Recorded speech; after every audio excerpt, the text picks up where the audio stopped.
নাহমাদুহু ওয়া নুসাল্লি আলা রাসূলিহিল কারীম, আম্মা বা'দ। ইসলামের মধ্যে গুরুত্বপূর্ণ বিধান হলো যাকাত প্রদান করা।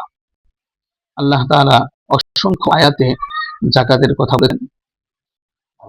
আল্লাহ তাআলা একবার বললেও যাকাত ফরজ হওয়ার জন্য যথেষ্ট হয়ে যেত। এরপরেও আল্লাহ তাআলা যাকাতের গুরুত্ব বোঝানোর জন্য একাধিকবার আল্লাহ পবিত্র কোরআনে বলেছেন। শুধু সাথে যাকাতের কথা আল্লাহ তাআলা বলেছেন ২৭ বার বলেছেন। তো যাকাত হলো বৃদ্ধি, বারাকা। যে ব্যক্তি যাকাত প্রদান করবে আল্লাহ তাআলা তার সম্পদের বরকত দান করবেন এবং সম্পদ বাড়িয়ে দেবেন, এবং আল্লাহ তাআলা তার সম্পদকে বিভিন্ন বিপদ থেকে হেফাজত করবেন।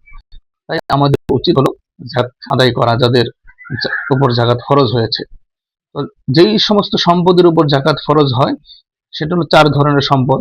১ নম্বর হলো টাকা, ২ নম্বর স্বর্ণ, ৩ নম্বর রূপা, ৪ নম্বর ব্যবসায়িক পণ্য। যদি কারো নিকট টাকা থাকে, নগদ টাকা ৫২.৫ ভরি রূপা অথবা তার সমপরিমাণ যদি টাকা থাকে, তাহলেই তার উপর যাকাত ফরজ হবে।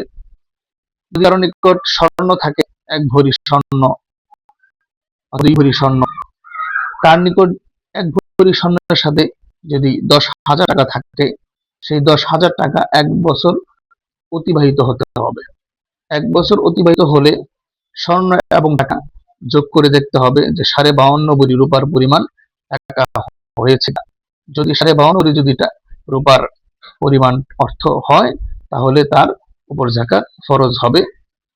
এখানে একটা কথা হলো, অনেকে বলে ৭.৫ ভরি কি প্রশ্ন? ৭.৫ ভরি হলো ৭.৫ ভরি স্বর্ণ যদি কারো নিকট থাকে, তার সাথে কোনো টাকা নেই, ব্যবসায়িক কোনো পণ্য নেই, রূপা নেই, শুধু ৭.৫ ভরি স্বর্ণ আছে, সেই ৭.৫ ভরি স্বর্ণ ১ বছর অতিবাহিত হলে তার উপর যাকাত ফরজ হবে।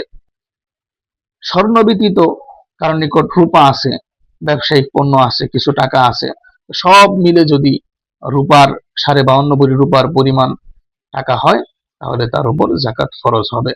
এই হলো যাকাতের মাসালা, সংক্ষিপ্ত হয়ে বলেছি। আল্লাহ তাআলা আমাদের সকলকেই যাকাত আদায় দান করুন।